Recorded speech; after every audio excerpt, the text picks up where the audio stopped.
Suze. Welcome back to the email section of the Suze Orman Show. This is where Lou comes in.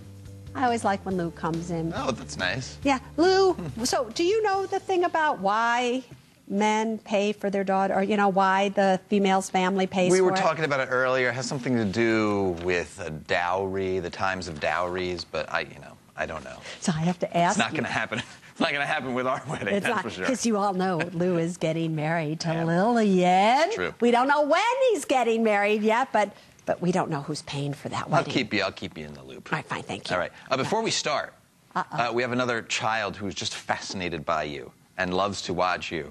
What do you think that's about? You all know that we have a total following of 8-year-olds, of 2-year-olds, even little cats and dogs follow the Suze Orman Show. They just somehow love to stare at this animated face of mine.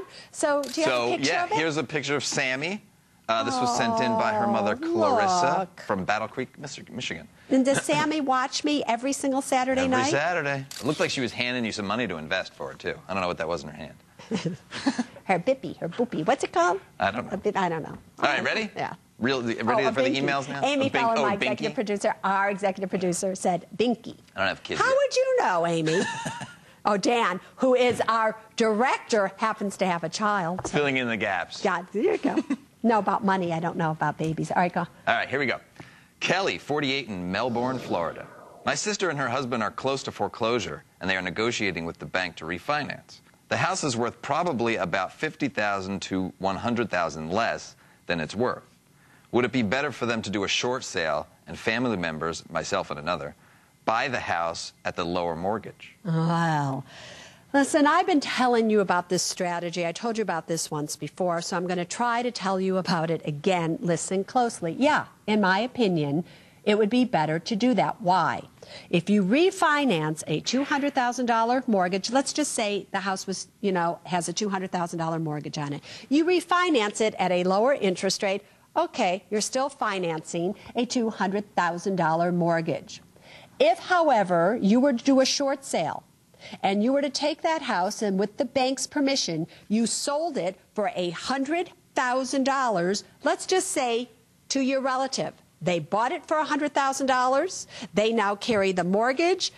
Here's the good news. They can turn around and they can rent it back to you at whatever it costs them for the mortgage. The mortgage on $100,000 is a whole lot less than a mortgage on $200,000. The property tax on a home for $100,000 is less than one on $200,000. Insurance, everything is less.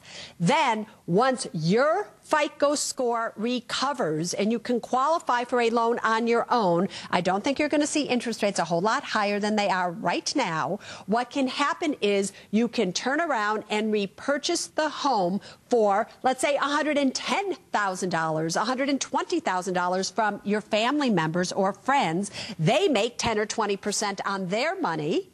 And you get a house for $120,000 or $110,000, lower property taxes, lower everything. If you can do that, you should absolutely do it. So really, the truth of the matter is, Lou, everybody benefits, especially if the bank allows you to do a short sale. You tell them what you're planning. Don't hide anything. If they say, okay, hey, go ahead and do it. Good plan. I think it's a great plan. I think everybody should listen to me and do it.